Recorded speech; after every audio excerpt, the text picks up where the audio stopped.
Hello! In this video I will show you how to install Firefox browser on Samsung Galaxy S25 Ultra. So you have to start by opening your Google Play Store, then click on search bar and type in Firefox. Now click search.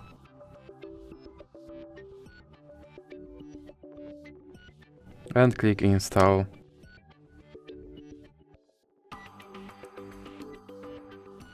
Now you can click open, and here you can select your default browser, or you can click cancel, and now you can add Firefox widget, or you can click not now.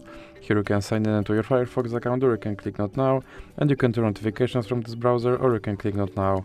And here you can select your theme, or you can just click save and start browsing. And as you can see, my Firefox browser is now installed and is ready to use. So that's it for this video. If you liked it, please remember to leave a like and subscribe.